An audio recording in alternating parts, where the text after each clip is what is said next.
You're cutting weight and you're just anxious and you're excited to fuck somebody up and you're excited to rehydrate and everything. So it looks like he's a little bit of afraid to get tired. And I'm the exact opposite. I love getting tired. The only way I can put it is they're big fucking pussies. They're soft. They can't handle it. I really don't have an answer there. It's unfathomable to me. But there's nothing like loving the sport. The dedication and the commitment and the fun comes with loving what you do. And if you don't love it, it's not for you. Listen, you're gonna have your hard days, and you're not gonna want to go to the gym every day. I live in South Florida. I'm 2 minutes away from the beach. I could go to the beach every fucking day and get fucked up, but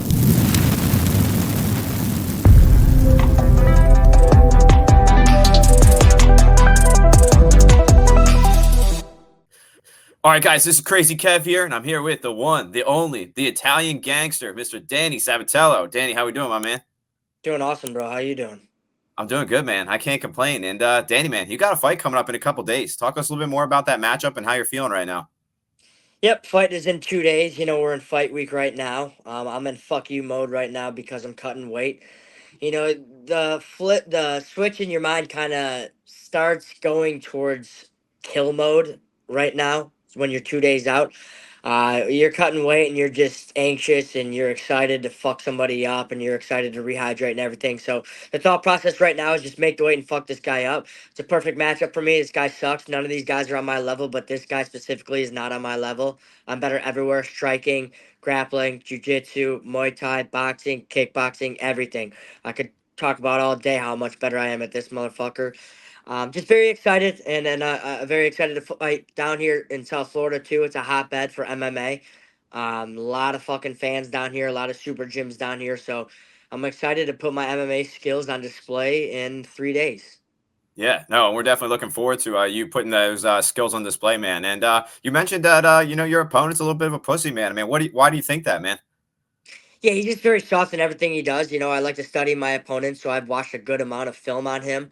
Just the way he fights is a big pussy. He doesn't have a lot of volume, not a lot of output, doesn't take any risks or chances. It looks like he's a little bit of afraid to get tired. And I'm the exact opposite. I love getting tired. I want to be an absolute dog in there, and I want to have a high fucking pace match. I want to have a lot of strikes, a lot of scrambles, and things of that nature. And he's the exact opposite. So this is going to be a fight where once I impose my will, I'll make a coward out of him. I'll get him tired, and I'll make him look like the little pussy that he is, and that's exactly what he is. And I know what the areas to exploit in his game. I've been in this game enough, and I'm an absolute MMA guru when it comes to this shit. So I know what buttons to press on him, and I know what to attack and go after with this motherfucker. And I'm just gonna have an absolute field day with him. Yeah, I mean, so after that field day, man, I mean, do you want to get another shot of that fighting in your hometown again? Yeah, 100%. Bellator is going back to Chicago, I believe October 12th. I would love to get on that fucking card. That's the greatest fans over there in Chicago. That's where I was born and raised, and it's a dream come true fighting there. All my friends and family are still there. I'm down here in South Florida because I had to do what I had to do to train at the best gym in the world at American Top Team. But I for sure want to get on that Chicago card. First things first, August 16th down here in South Florida, fuck up this Dayron guy. And then I do absolutely want to get on that Chicago card. Yeah, no, that would definitely be awesome. We'd be looking forward to having you on that Chicago card, man. And when you have these stare downs, man, I mean, what kind of goes through your head when you have to stare down your opponents right before you match up? Yeah, it's actually a little bit difficult for me because it's hard to come face to face with this motherfucker that I've been visualizing me beating his fucking face in the past couple of months and not being able to touch him. So yeah, I do get a little bit excited when I look into his eyes because a lot of these guys can't really take it. When you're fighting Danny Sabatello, it's a little bit of a different fight. A lot more comes with it. There's a lot more eyeballs. The spotlight is on, and I talk my trash and I get in these guys' heads. So I could see these guys crumble. I could see the look in their eyes kind of be a little bit different than they normally are. But I'm very much so looking forward to coming face to face with this motherfucker. I haven't come across him in the fighter hotel or ever in my life. So I'm excited to just look into his fucking soul and snatch it. Yeah, no, we're looking forward to you doing that 100%, man. And when it comes to you moving to Florida, I mean, how do you think Florida has kind of elevated your game? Oh, well, Florida in general is just an amazing state. It's always warm, it's always good weather. So you're pretty much always motivated just to get better, no matter what field you're in. So just for starters, being in that sunshine breeds positivity. And then parlay that with being at the best gym in the world, at American Top Team, I have no choice but to get better. You know, all I do is show up twice a day, every day, and I have to get better. If I just listen to my coaches, and that's what I do. I put my full confidence in these coaches and in my training partners and my head coach Mike Brown, my training partners of Mozart Evloev and Pedro Munoz this fight. And those are very two studly guys that have been at the top of this game. So I really I put the work in them. You know, I if I show up and I listen and I do the work, I really have no choice to get better, and that's what I've been doing is just getting better and better. You know, I'm not at my peak yet, but we're approaching that. And the complete Danny Sabatello after training down here at the best gym is coming, and another step up is in a couple of days down here in South Florida. And I'm very excited to put it on display because I haven't fought for about 9 months now.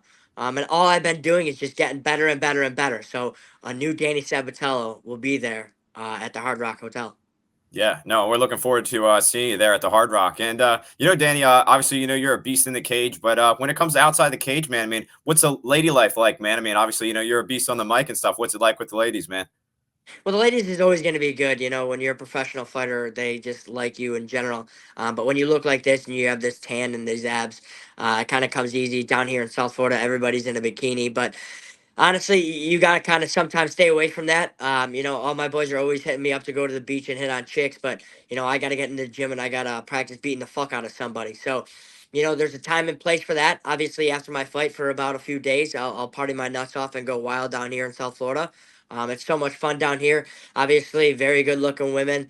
So I do have my fun, but you can't get too caught up in it just because it could be a huge distraction, and girls are a downfall of a lot of guys' careers. So you need to pick and choose your places with that shit. Obviously, it's very fun down here, but it can't be too much fun. Yeah, no, no, fair enough. I definitely hear you there, man. And when it comes to when you get a big win, you mentioned you do like to have party and have your fun. I mean, talk a little bit more about what a kind of a party with you is kind of like. Well, a party with me, you really never know. I'm a bit of a curveball, believe it or not. I don't do any drugs. I'm very much so against drugs. I don't even smoke weed. Weed was cool in high school, but I don't even do that anymore. But I've never done drugs, never will do drugs, but I do like to drink. I love vodka. I got all my boys, a bunch of good dudes down here. We got a crew down here. Then my boys from Chicago visit me oftentimes down here. Um, and we just go out and we have a ball. You know, sometimes it gets a little rowdy, sometimes it gets a little too rowdy, but my friends are very mindful and they know the career that I'm in, and they know sometimes to keep me back and hold me back. Sometimes I get in over my head.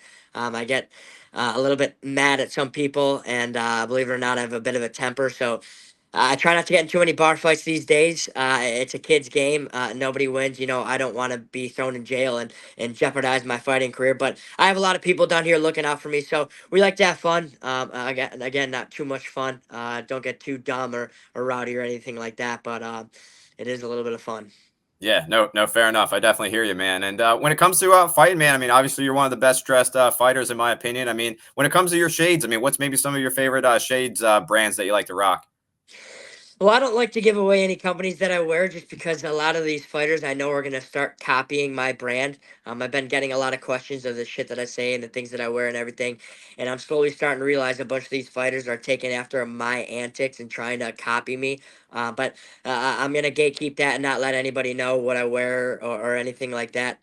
Obviously, people can figure it out if they study enough, but I don't like saying that because a lot of these fighters are starting to copy my style. They're starting to copy the way I talk. I even see on Twitter some people are saying similar shit that I'm saying, but it's all good. I'm the leader of this shit, anyways. Yeah, no, fair enough. And when it comes to fighters maybe copying your swag, I mean, what fighters maybe do you think are copying your swag?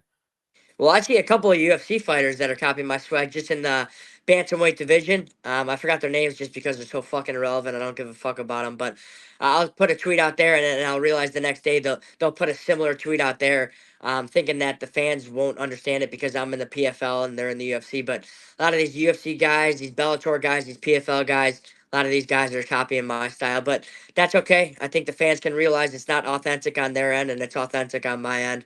You know, I don't script anything, I don't plan anything. But all these other guys that talk shit, they obviously plan their lines and they fuck them up. But I'm just as authentic as I get, and I've been this way my whole career. You know, some of these other guys, when they're talking their trash, you can go back on their career and you can see that, man, these guys weren't exactly like that. I've been like this since I was born, even in high school, even before that in middle school. I've always talked trash and I've always been this way. Yeah, no, no, fair enough. And I heard another interview you mentioned, that you've been like this since high school, and you mentioned there's some highlights out there of you looking like a jackass. I mean, is there any like highlights you can remember off the top of your head where you were like kind of looking like bad? I guess. Yeah, I've been kicked out of tournaments before in high school. Obviously, in my mind, it wasn't my fault. I'm just wrestling hard and going fucking hard and intimidating these motherfuckers. But shit like that happens. I do have a mixtape that I can put out there, and people can just see exactly who I was in college and in high school and before that. Because I started wrestling at the age of 5. I've always been a hard nosed motherfucker like that. Um, and if you do a little bit of research, you can just see that I've always been like that. Nothing really sticks out to me. You know, in high school, before matches, I would try to go up to my opponent and try to start a fight before the match just because they're intimidated and kind of get in their mind before the match because I really do believe in mental warfare. It is a lot in these combat sports when you're going out there in front of friends and family and you're putting it all on the line. You know, we're not playing with a fucking ball out here. We're not doing that pussy shit. We're playing with our fists out here. So a lot goes into account before you step inside the cage or you toe the line in the wrestling mat. So I very much so believe in mental warfare. I've been like that. And you can go back to high school and you can see that. Yeah, yeah, no, fair enough, man, 100%. And getting back to your matchup, man. I mean, what advantages do you think you might have, maybe on the feet and on the ground? Yeah, well, for starters, he's a lot shorter than me. You know, he's a little fucking midget. I'm 5'10", so I'm pretty tall for the weight class in general, and he's 5'6", 5'7" in general, pretty small for the weight class. So I'll be able to use my distance with my jabs and my teep kicks. But he's also very slow. I don't think he's quick with the way he punches. He fully commits with his punches, which is what undefeated fighters do, just because they have that confidence, haven't tasted defeat yet. And that's what I'll be giving him though, is a lunch full of defeat. But he's slow. He doesn't have a lot of output either. You know, a lot of his combinations are one punches, two punches. He doesn't quite set traps either. You know, if you make a wrong move, he doesn't really capitalize on it. Just overall, just basic stand up guy. Believes in his overhand right, likes to set it up with a double jab, overhand right. Throws that probably his most combination. But just in general, I'll be able to just set traps and piece him up and piece him apart. I'm very fast. I'll use my length and I'll use my endurance with this guy. Yeah, and how's your weight cut going as well too? Yeah, we're about maybe a little under 24 hours from making weight. We'll make weight tomorrow morning, which is always nice. Um, And the weight class or the weight cut is always going good. You know, I've never missed weight in my entire life. That goes back to my wrestling days. I've probably had to make weight 1,000 times now. Never fucking missed weight one time. And I'm not like one of these motherfuckers, these pussies that miss weight. You know, it's crazy what's going on in MMA right now. It seems like every single card someone fucking misses weight. I just don't get it. I'll never be like that. Never have been. Never will be. One thing you can always count on me is I'll always make weight. I'll never pop for any steroids or drugs. I'll never turn down a fight, and I'll never pull out of a fight. That's just what I am. I'm a full blown fighter. A lot of these fighters aren't like that. But weight cut's going good. It's always going good. A sick, twisted part of me kind of likes the weight cut because I love the mentality and the mindset that it puts me in. Right now, I would put a fucking fork into somebody's eyeball just for a cold glass of water, but that's the way I love to be. So it's going great. Yeah, no, I definitely hear you there. That definitely makes sense, man. And when it comes to weight cutting, I mean, why do you think some of these fighters are missing weight? I really don't know. The only way I can put it is they're big fucking pussies. They're soft. They can't handle it. I don't. I really don't have an answer there. It's unfathomable to me. You know, we have two jobs as professionals. That's to make weight and to fight. If you can't fucking make weight, get the fuck out of here or go to a different weight class. I think we need harsh, massive penalties for people that don't make weight, and you'll see that people will start making weight. You know, I think it's only a little bit of a percentage of your purse if you don't make weight.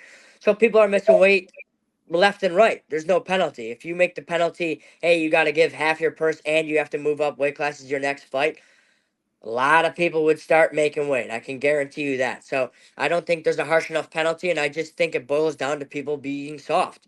You know, people make these excuses and not making weight, and I don't think the MMA fans fully understand it. You know, when these fighters miss weight and they say that they don't have done all they could, no, you fucking didn't. How about this? How about keep going?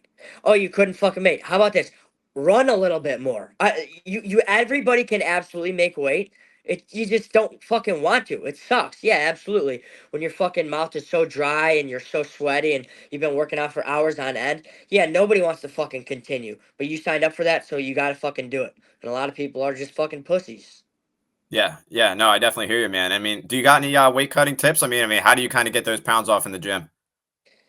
Yeah, I'm a guy that kind of tries to keep my weight low as much as possible, just because I don't know if a short notice fight is ever going to come up. And in general, you don't want to cut a ton of weight, because when you're sparring these rounds, you're a different fighter than when you are cutting weight. So I see a lot of these fighters left and right. They're like 30 pounds heavier than they are on fight night.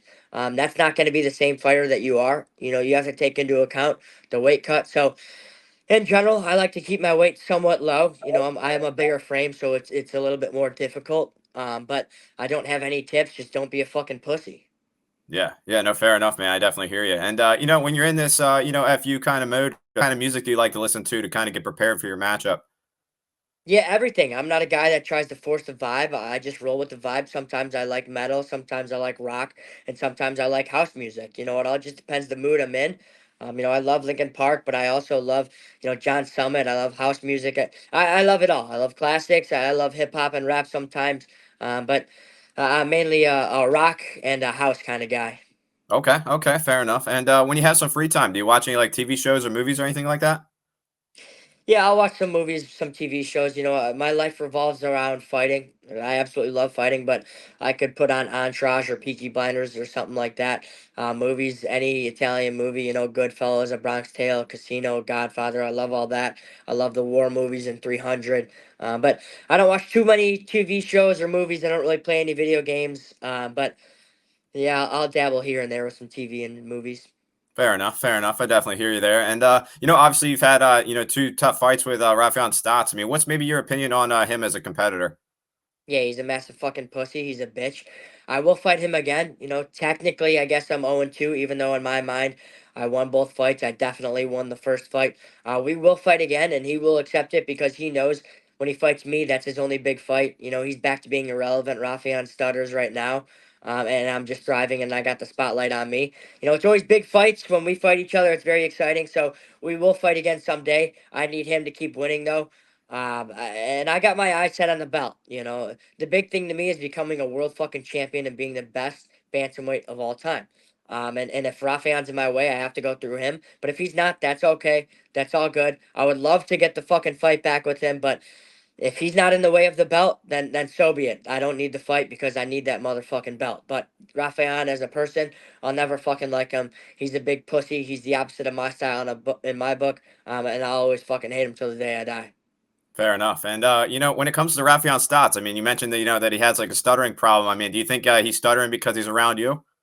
Yeah, absolutely. I put the heat on him. Again, when you fight me, it's just a little bit different, and people can't really talk when they fight against me or they talk against me because they're trying to be me, and they just can't. You know, they crumble under the pressure, and that's what Stotts does. He wasn't good on the mic or anything at all. I don't know if he is when he fights other people. I don't really know. He's irrelevant. I don't pay too much attention to him. He's boring in my book. But when he does fight me, all he does is stutter because he crumbles whenever he tries to go up against me. Fair enough, fair enough. And do you think he's maybe the biggest puss that you fought in your career? Oh, by far, he's the biggest pussy that's ever lived. I don't know if there will ever be a bigger pussy than him. I just don't like the way that guy carries himself inside the cage or outside the cage. Everything about that guy, I just fucking hate. Yeah. Okay. Fair enough. That definitely makes sense, man. And one thing about me is I'm a Taekwondo instructor. I've been teaching for 6 years now, and I've been trained since I was 5 years old, so 19 years. So I love martial arts, man. And with all the guys I got at my gym, what advice would you give them to keep on coming into the gym and to get better and better every day? Yeah, just keep on going and absolutely fall in love, and don't care what anybody says with you loving the sport. You have to love it. You know, just maybe if you have to fall in love with a favorite fighter and watch film on him to get a better understanding and like the sport some more, maybe do that. But there's nothing like loving the sport. The dedication and the commitment and the fun comes with loving what you do. And if you don't love it, it's not for you. Listen, you're gonna have your hard days, and you're not gonna want to go to the gym every day. I live in South Florida. I'm 2 minutes away from the beach. I could go to the beach every fucking day and get fucked up, but I love going to the gym and I love getting better. And the commitment and loving that is me falling in love with the sport. So if you fall in love with the sport, this shit's pretty easy. You know, I have a lot of success in my career, and I think that it's easy just because I'm doing what I love every single day. So, fall in love with what you do, and everything will come easy. Yeah, no, that's definitely an awesome message, man. 100%. And when it comes to your fight, I mean, is your family and friends also going to be attending this event? Yeah, you know, it's down here in South Florida. My whole family is up in Chicago, but I will have some family up there. I got my boys coming down, and I already have a good set of crew that's down here in Florida. So yeah, we'll be bowling out. Sabatello Mafia will be there full steam ahead at the Hard Rock Casino. Yes, there will be a little bit of family, but a lot of my friends will be there too. That's awesome, man, and that's definitely awesome. You got your family and friends there. We're looking forward to your bout, and the Italian Gangster, man. It's been awesome talking to you. Thank you so much for taking the time. I mean, what's maybe your final message out there for the fans watching this video? Yeah, this is my PFL debut. You know, my fights before were in Bellator, and this one's technically in the PFL. There isn't a bantamweight division in PFL, so I'm representing for all the bantamweight division, and I gotta absolutely show out, and that's what I'm gonna do. It's gonna be very exciting. It's gonna be the fight of the night, and it's gonna be fucking awesome. Danny Sabatello, you can't miss this fucking fight. That's right, man. Danny, we're looking forward to this fight. And before we let you go, can we give the fans a little, double fingers or something? Yeah, absolutely. Fuck Let's go. everybody. Yeah, man, Love it. 100%, man. Thank you so much, my man. Thank you for taking the time, and best of luck in your upcoming fight. It means a lot to me for taking the time. Awesome. Thank you. Yeah, man. Stay in touch. Thank you again.